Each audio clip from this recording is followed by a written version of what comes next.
Hello everyone, welcome back to the shop.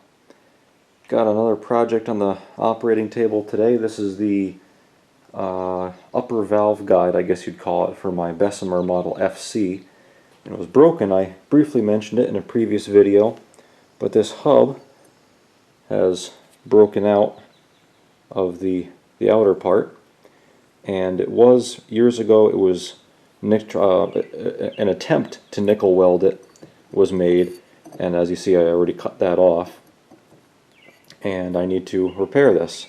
So my plan is to initially, first I'm going to braze it to hold everything together, and then an idea that someone on Smokestack gave me, I'm going to try this. After I braze it, I'm going to, since the brake is, it's angled, it's not just this vertical up and down brake, I'm going to drill, once the centerpiece is brazed back on, drill a couple spots through here, through this piece, through the broken area into the center hub piece, and tap it with maybe like a 1032 or something like that, maybe 6 or 8 holes all the way around, and then screw some screws in there with Loctite and then cut them off and grind them flush.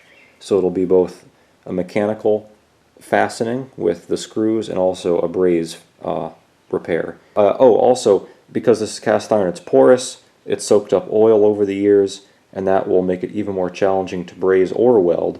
So what I've already done 2 or 3 times is I cleaned it off best I could just with carburetor cleaner and stuff, and then I've heated it nice and hot with a torch. And the first time I heated it, this piece, you can see there's some porosity there. There was actually a flame coming out of that, even after I pulled the torch away, because the oil was heating up, seeping out, and burning. So you heat it a couple times, and it seeps all the oil out, and burns it off and dries it off. And now I have a fairly clean piece of material to work with. So just preheating everything right now.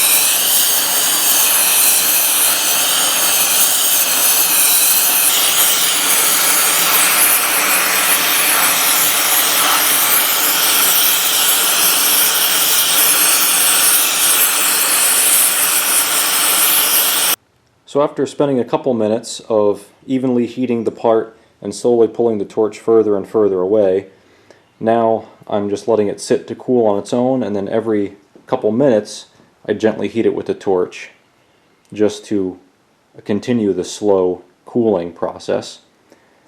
And eventually it'll be cool enough to touch, but here's the first shot of what it looks like. And yeah, it's ugly, and I'm sure a lot of you guys have seen better joints, but I think this is pretty good. It'll definitely stick it together for the drilling and tapping procedure. One problem is that this threaded hole here, the axis of this threaded hole is not concentric with the axis of this outer diameter. They're a little bit off. I tried test fitting this into the valve chest, and as I'm trying to screw the valve in here, it's loose for 3/4 of a turn, and it binds up real tight for the last 1/4 of a turn, because you got 2 axes going in like this, and as you're screwing them together, they're wobbling back and forth. But the valve stem is held in a valve guide, and then this is held in a bore, so they don't have that much leeway. So I'm going to do eventually a final operation of turning this just a little bit to shave the high sides down. But what we're going to do right now is pin these 2 pieces together, and something that I'm also going to do, since this hub is tapered, if I were to drill straight up and down, the drill and tap might eventually break out through the side. So I'm going to drill at an angle, So here's my setup. As you see, pretty basic. I just have this block clamped down so it doesn't flop around. I also do have the table lock so it doesn't rotate or flop around on its own.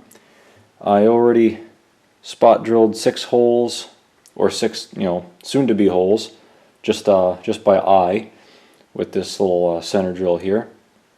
And now I have it blocked up, and I'm doing the angle. I'm just gonna start it in, get the angle started. I'll just align it. I'm aligning it with the drill bit, of course, and I'm also looking at the Sharpie marks that I made on my piece of wood.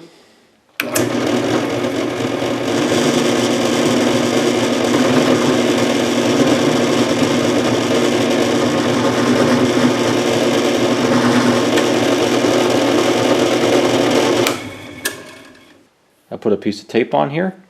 I decided how deep I wanted to drill, and I put a piece of tape there so I don't have to worry about eyeballing it, or some drill presses like this one has a little digital readout, but I just don't want to mess around with those. So this is just easy. You're looking right at the hole that you're drilling, so it works great.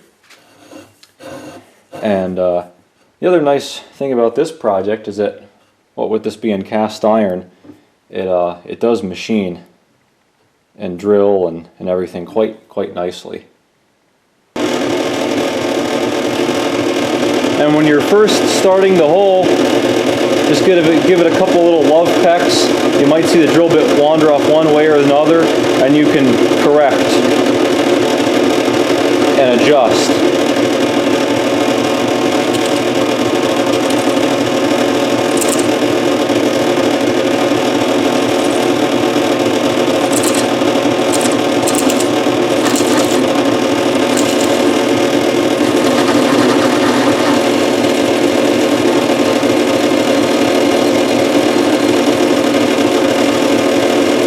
Alright, here we are. I got this blocked back up on the wood to keep that angle, just to make it easier for me to tap this. I have a starter tap in my tap wrench. I blew all these holes out with compressed air, so there's no chips left. So I'm going to push down with my thumb and then turn the wrench with the other hand. Of course, my fingers get in the way. This is the part where you got to be fairly patient. And when you think you've started to tap enough and you think you've got enough threads in there, keep going carefully a couple more turns.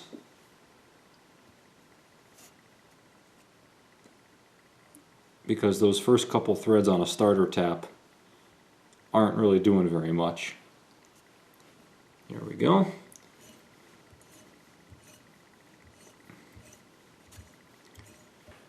Alright, here's the easy part.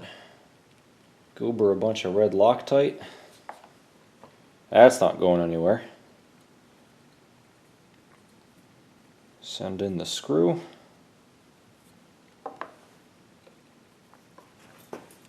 Alright, that's about as tight as it's going to get.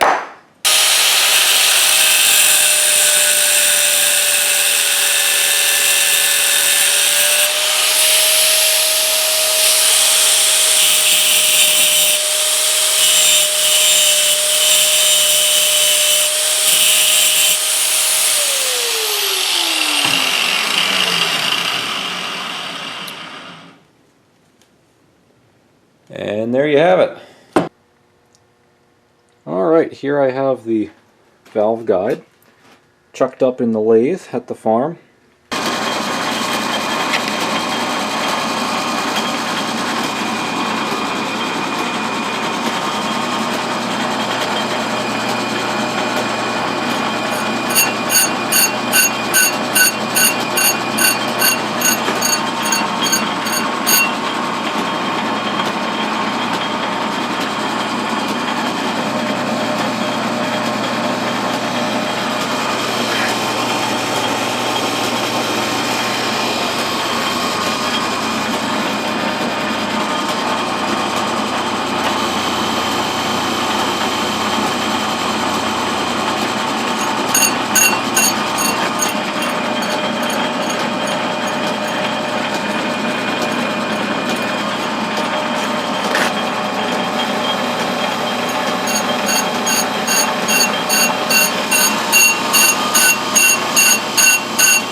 I made a cut of faith with the 3-jaw chuck all the way across, and it helped, but it still is binding up a little bit in the valve chest. And the problem is that for whatever reason, the parts that were the high spots on this piece are now the low spots once I chuck it in a lathe, and I don't really know why, but it just is that way. So the problem was I was using the 3-jaw chuck, so it makes its own center and you can't really adjust. I tried putting shims under the jaws. It was just a pain in the ass. So today is the next day, and I put the 4-jaw in here and an indicator, and it's obviously way off, as you can see, but the high spot is now where I want it to be. I really only want to cut the high spot, so it's actually, I'm kind of happy that with this adjustment here, the blue area are the areas you can kind of see I tried grinding it with an angle grinder.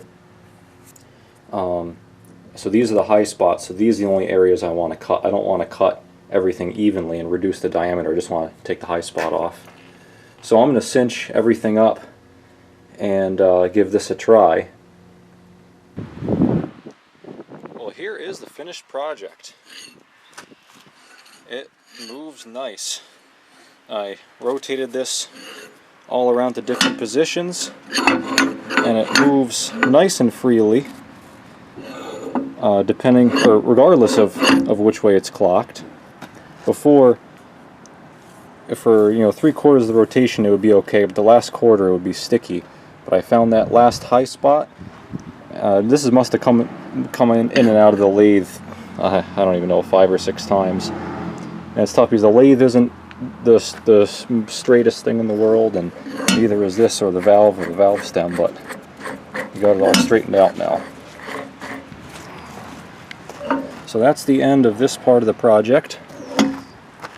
I'm going to get a new copper sealing gasket. In the engine there's a copper washer that seals there. I'm going to get a new one because the old one must not have been sealing well. All this was all full of carbon and oil and grease and everything, made it really hard to take out. So that gasket must have been leaking. So I'll order a new one.